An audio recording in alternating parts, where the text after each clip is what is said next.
Alhamdulillah, in the name of Allah, the most gracious, the most merciful, may peace and blessings be upon our beloved Prophet Muhammad sallallahu alaihi wasallam. There are moments when life doesn't just test you, it shatters you. Moments when the ground beneath your heart collapses, when the plans you built with hope crumble into dust, and the soul whispers, I cannot carry this anymore. It is in that sacred emptiness, when everything familiar falls away, that something profound begins. Because what feels like the end is often Allah preparing a beginning you could never imagine.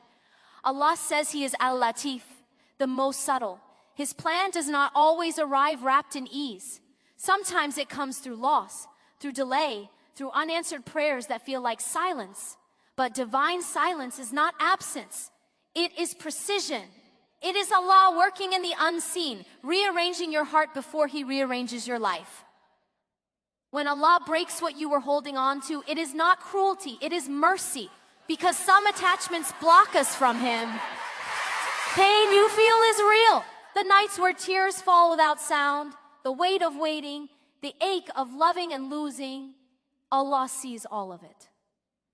Remember, the Prophet taught us that no pain afflicts a believer, not even the prick of a thorn, except that Allah expiates sins through it. Pain is not punishment, it is purification. It softens the heart so it can finally receive what arrogance, comfort, and self-reliance once kept out. This is what Sabr truly means. Not the absence of grief, but the presence of trust. Not pretending to be strong, but choosing Allah even when your heart feels weak. Sabr is saying, Ya Allah, I don't understand, but I believe you do. And Tawakkul is knowing that what missed you was never meant for you, and what reached you could never have been prevented, because Qadr carries wisdom beyond what the eyes can see. Allah breaks you only to rebuild you closer to Him. He removes what you leaned on so you learn to lean on Him alone. And when the rebuilding begins, it is gentle, it is quiet, it starts in the heart, through a deeper dua, through tears that turn into remembrance, through a peace that doesn't make sense to the world but makes perfect sense to the soul.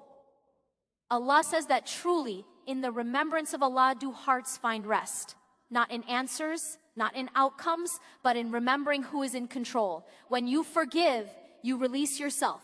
When you surrender, you are not giving up. You are giving it back to the one who never loses control. Your story is not over. What broke you did not end you.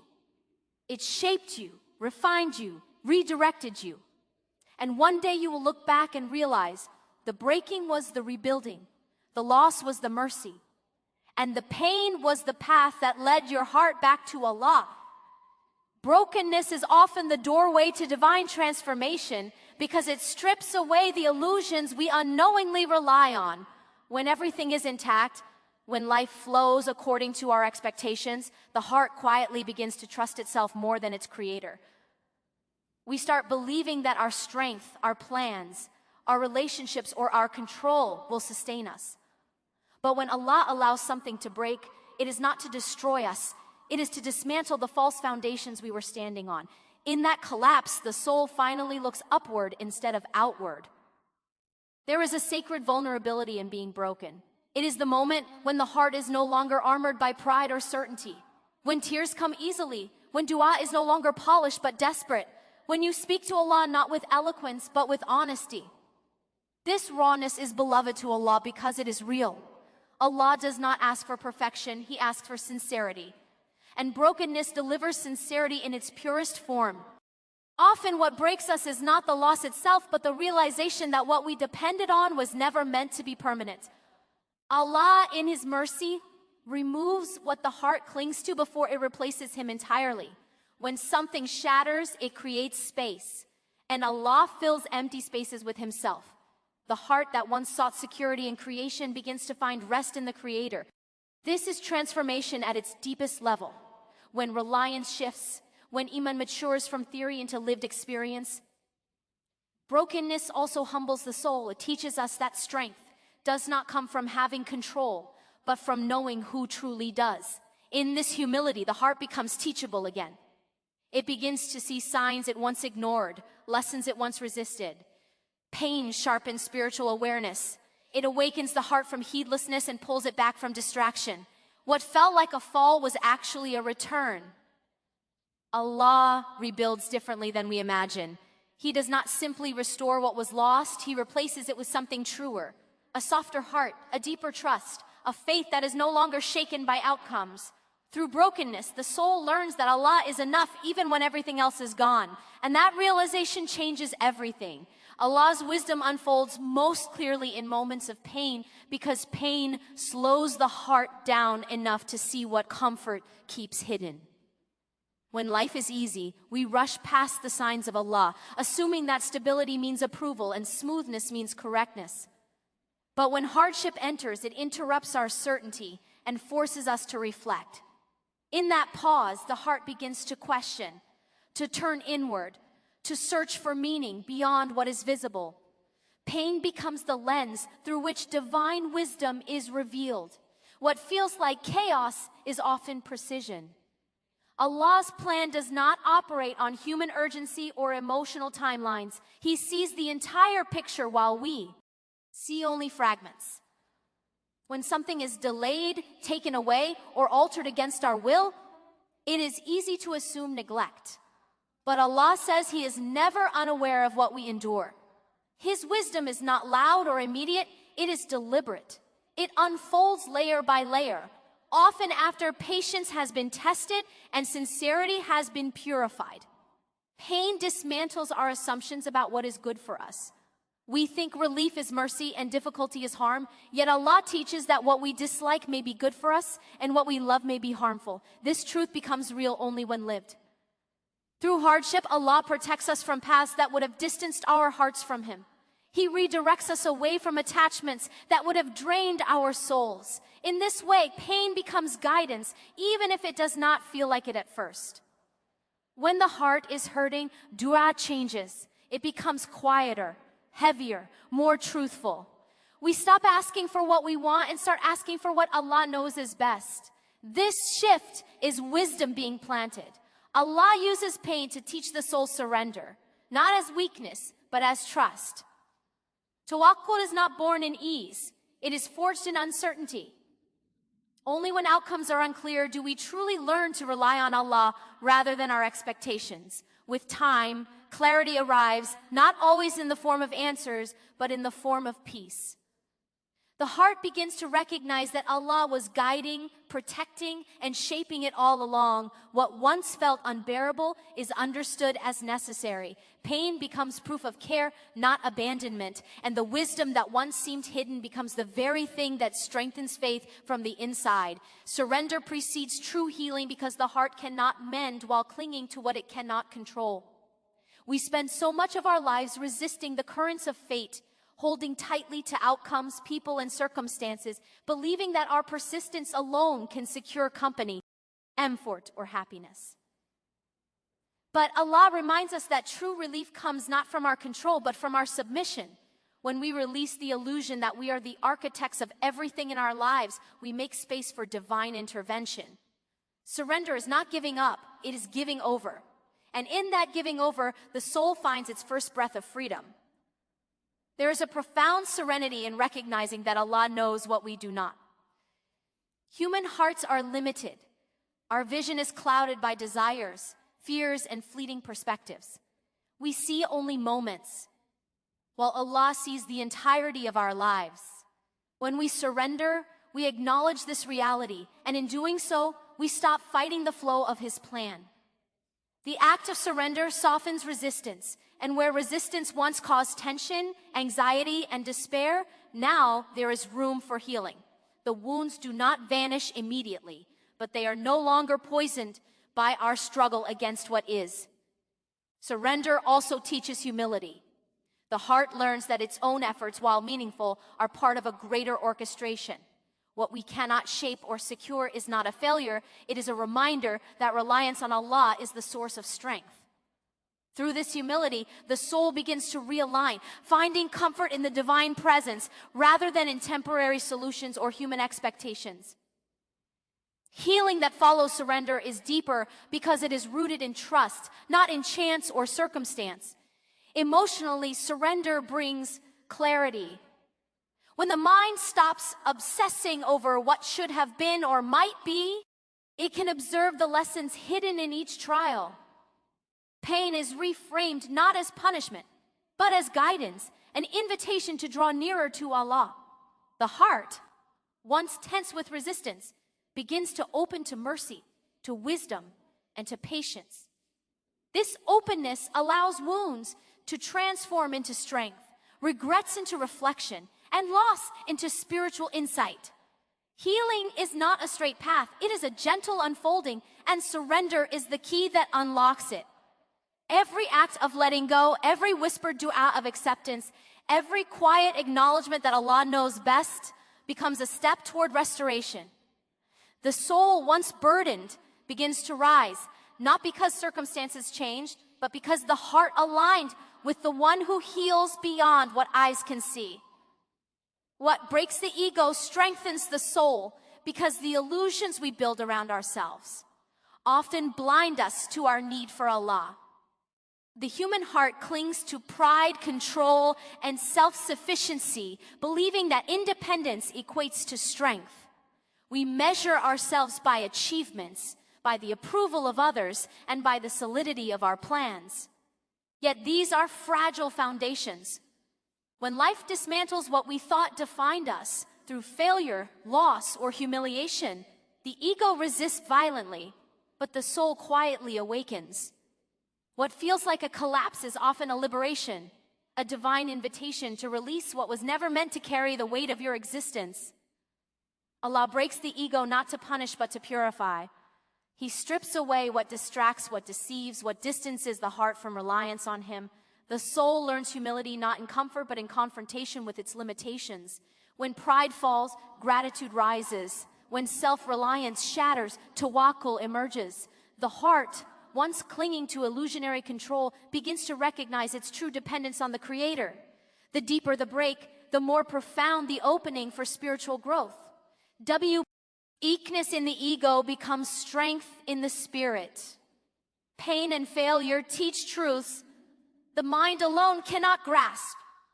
They reveal the transient nature of worldly attachment, the futility of measuring worth by outcomes, and the necessity of seeking Allah above all else. The human tendency is to resist brokenness, to mask shame, or to flee disappointment. Yet when we allow the soul to feel, to confront the collapse, and to submit to Allah's wisdom, transformation begins. The pieces of the heart, once shattered, are reassembled with resilience, humility, and clarity. Brokenness of the ego also cultivates compassion. A heart that has been humbled by loss and hardship becomes tender toward the struggles of others.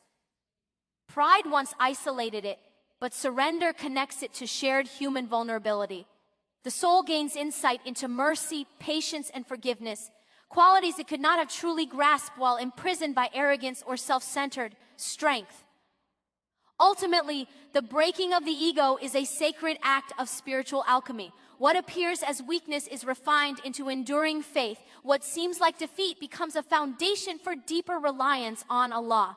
The heart learns that true power is not in control, but in surrender, not in status, but in sincerity, not in being unbroken, but in being reshaped by divine wisdom. In this divine rebuilding, the soul emerges stronger, wiser, and closer to the one who alone sustains it.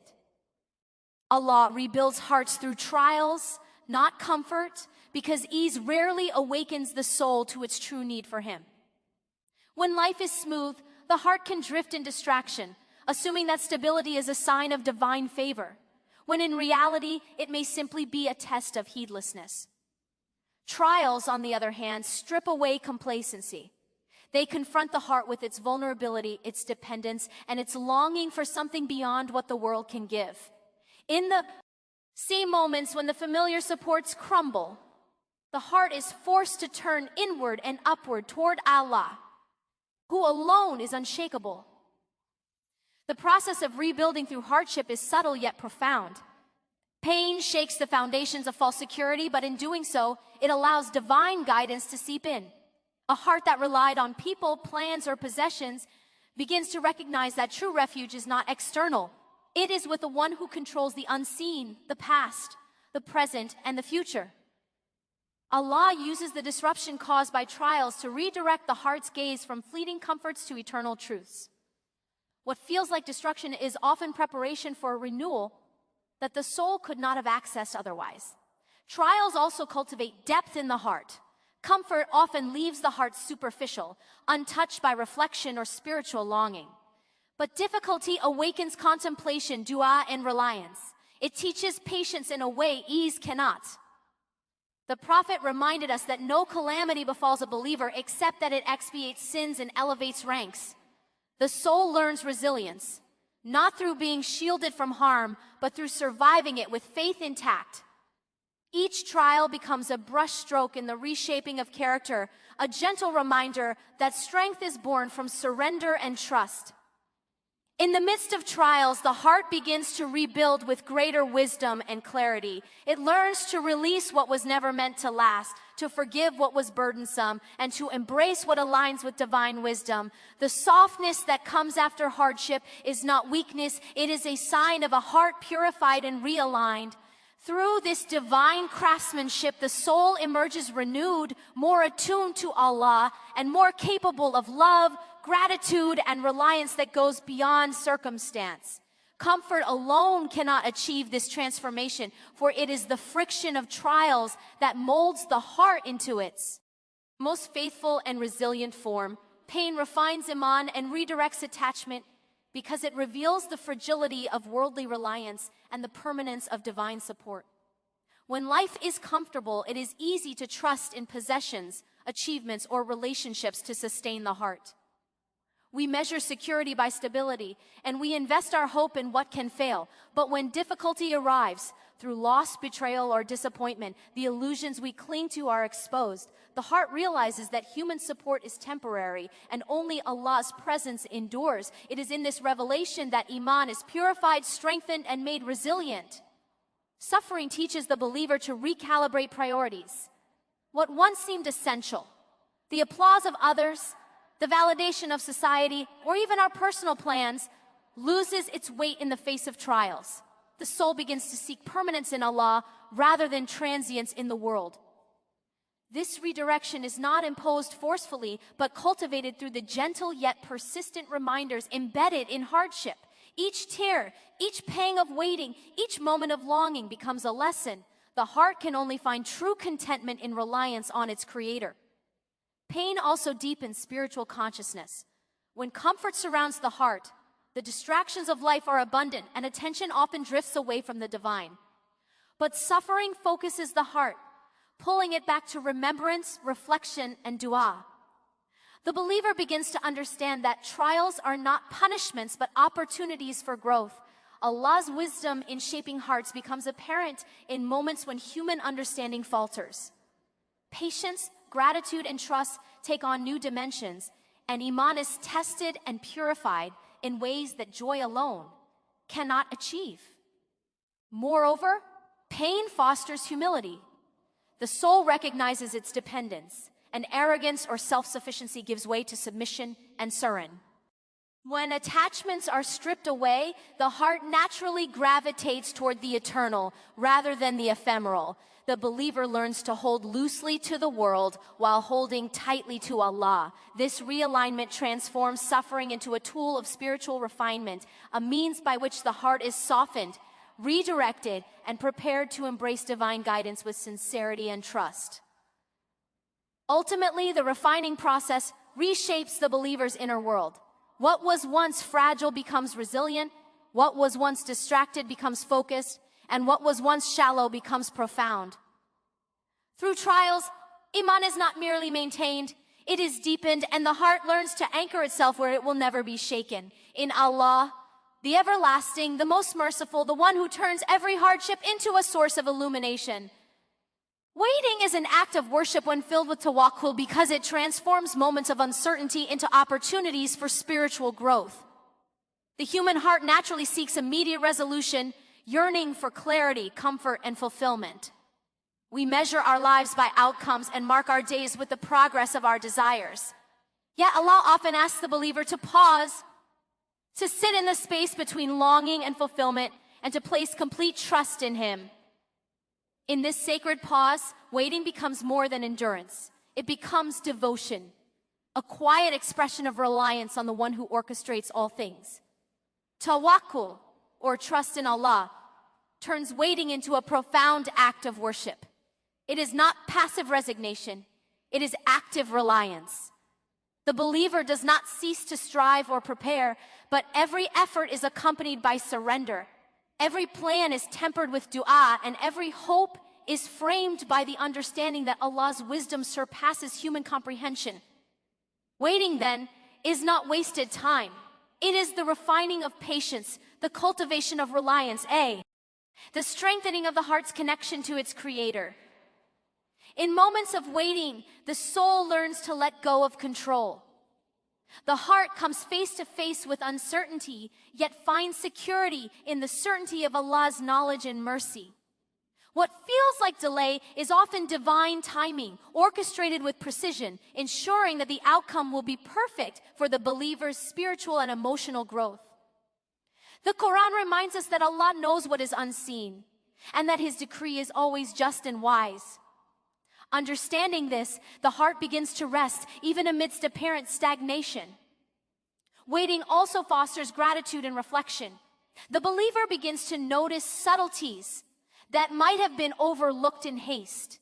The quiet blessings, the lessons hidden in adversity, the guidance embedded in struggle. Each day of patience becomes a stepping stone, teaching resilience and shaping the heart to receive what is meant at the appointed time. The act of waiting, therefore, is not empty. It is saturated with spiritual opportunity, shaping character, refining faith, and nurturing hope. Through this process, the soul learns a vital truth. Outcomes do not define divine care, and timing is a manifestation of wisdom. The believer discovers that waiting with tawakkul is itself a form of closeness to Allah, a reminder that reliance, patience, and trust are more precious than immediate gratification.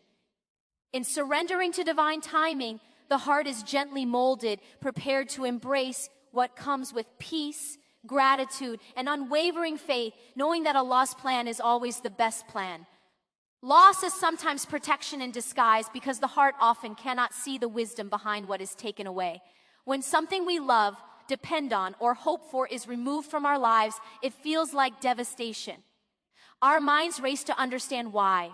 Our hearts ache with longing, and we question our worth, our fate. Yet Allah's mercy is woven into every decree, even those that appear painful. What we perceive as loss may actually be shielding us from harm we cannot yet perceive, or redirecting us towards something better aligned with our soul's journey. Human vision is limited, bound by immediate desires and surface understanding. We cling to what seems good, assuming that its presence is necessary for our happiness or security. But Allah sees all, past, present, and future, and knows what is truly beneficial for us. A missed opportunity, a relationship that faltered, or a plan that failed may be a divine intervention. Sometimes the things we thought would complete us would have instead constrained us, led us into hardship, or distracted us from our ultimate purpose. In removing them, Allah protects our hearts and guides us back toward Him. Loss also cultivates resilience and clarity. When what we hold dear slips through our fingers, we are forced to confront our attachments. We realize what we relied on was never permanent, and that true security lies in our relationship with Allah. This awakening reshapes priorities, softens the heart, and strengthens faith. The believer begins to understand that the world cannot sustain the soul, and that reliance on transient things must give way to reliance on the eternal. In this way, what feels like deprivation becomes an act of divine care. Furthermore, loss teaches acceptance and surrender. The pain of losing what we cherished reminds us of our limitations, while simultaneously opening the door to deeper trust. We learn to let go of control, to release expectations, and to embrace the reality that Allah's knowledge surpasses our own. The heart gradually perceives that every removal, no matter how sharp, carries wisdom, protection, and preparation for a greater blessing. Through loss, the believer discovers that divine mercy often wears the disguise of difficulty. What initially felt like harm can reveal itself as kindness. The soul comes to recognize that Allah's plan is not arbitrary and that even in absence there is provision. The heart learns to trust that what departs is sometimes what we most needed to be spared, and what arrives later is precisely what our spirit required, unfolding in perfect timing according to divine wisdom. Sabr is not passive. It is powerful trust, because true patience is not mere endurance. It is an active engagement of the heart with faith and reliance on Allah. Many misunderstand patience as simply waiting silently, bearing hardship without complaint. But in the Islamic sense, Sabr carries intention, awareness, and devotion. It is a conscious choice to submit to Allah's decree, to remain steadfast when circumstances are difficult, and to embrace trials as a means of drawing closer to the one who controls all things. This kind of patience transforms struggle from a source of despair into a vehicle for spiritual growth. When a believer practices Sabr, the heart is not resigned, it is resilient. Every trial becomes an opportunity to strengthen trust, every delay a lesson in reliance. Sabr is the acknowledgement that while we cannot command outcomes, we can control our response, our sincerity, and our connection to Allah. The Prophet taught that patience is light, meaning it illuminates the path through darkness. It allows the soul to see beyond immediate pain, to understand that hardships are temporary, and to perceive the hidden wisdom in divine timing. In this way, Sabr is not weakness. It is the manifestation of profound inner strength. Patience also aligns the believer with divine mercy. The Quran repeatedly connects Sabr with reward, assurance, and closeness to Allah. It is a means of purification, of softening the heart and refining character. Of patience, anger, frustration, and despair are transformed into hope, trust, and humility. The believer learns to bear trials without bitterness, to endure challenges without losing faith, and to maintain dignity and grace in circumstances that could otherwise break the spirit. Sabr trains the heart to see setbacks as stepping stones rather than obstacles, and to recognize that the true test is not the hardship itself, but how one responds to it. Furthermore, patience strengthens spiritual vision. While impatience clouds understanding and generates anxiety, Sabr opens the heart to divine insight. It allows the believer to reflect, to pray, and to grow through struggle. Every moment of waiting with trust, every act of perseverance becomes a seed of spiritual resilience. The soul gradually realizes that trials are not random or meaningless, but part of a carefully woven plan of guidance, mercy, and transformation. Through Sabr, the believer learns that strength is not measured by ease, but by steadfast faith, unwavering trust, and the ability to remain connected to Allah, even when the world feels uncertain. Qadr carries mercy, even when it feels harsh, because Allah's decree encompasses knowledge, wisdom, and compassion far beyond human understanding. When hardship strikes, when prayers seem unanswered, or when life unfolds in ways we cannot comprehend, the heart naturally questions and resists. Yet Qadr is not arbitrary. It is the unfolding of divine wisdom, perfectly tailored to the soul's needs, timing, and ultimate growth. What feels like severity is often mercy in disguise, protecting, refining, and guiding the believer toward what is truly beneficial. Human perception is limited. We see only fragments of our journey, the immediate discomfort or loss, and we measure events by the pain they cause rather than the outcomes they produce.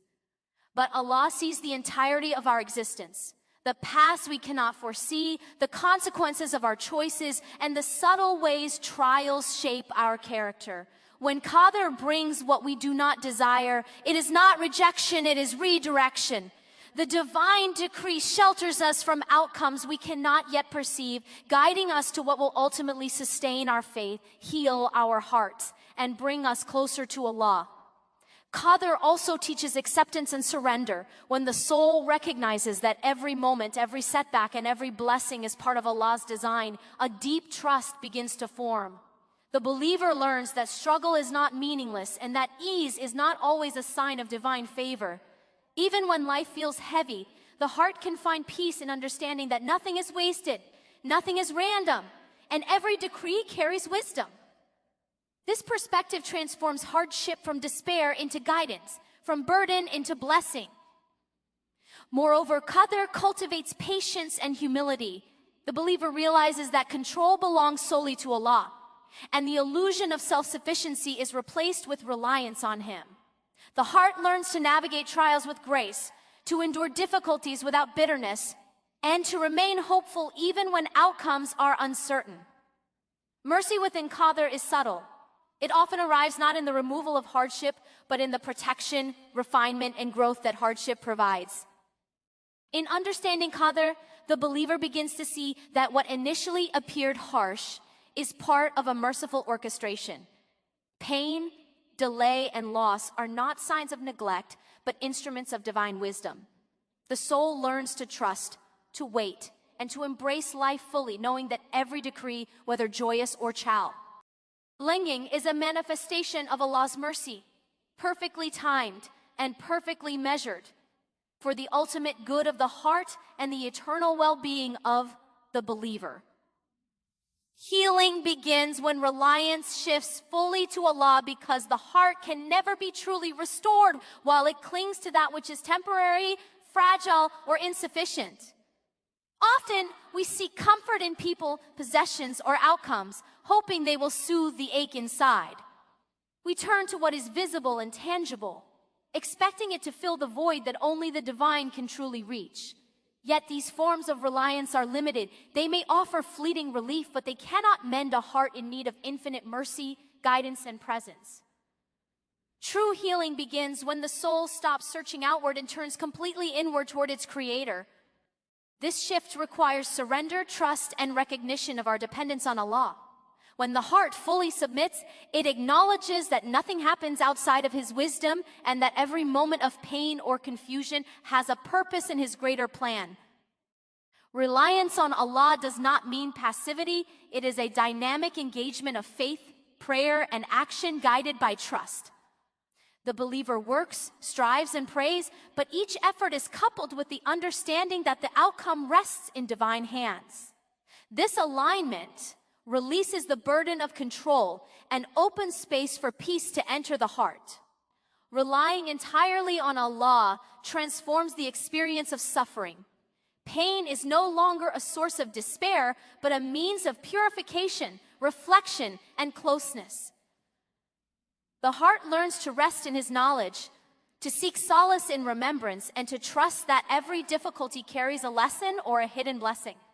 The Quran repeatedly reminds us that Allah is with those who are patient and those who rely upon Him, assuring the believer that they are never alone in their struggles. It is in this divine company on ship that healing begins to take root. Moreover, shifting reliance to Allah cultivates resilience. The heart is no longer dependent on outcomes, external validation, or worldly solutions. It draws strength from the One who is eternal and unchanging. Trusting Him allows the soul to release fear, anger, and despair, replacing them with hope, gratitude, and serenity. Every trial becomes an opportunity to deepen faith, and every wound becomes a channel for divine mercy and guidance. When reliance rests fully in Allah, healing is no longer conditional on circumstances, because the heart has found its ultimate source of comfort, strength, and restoration.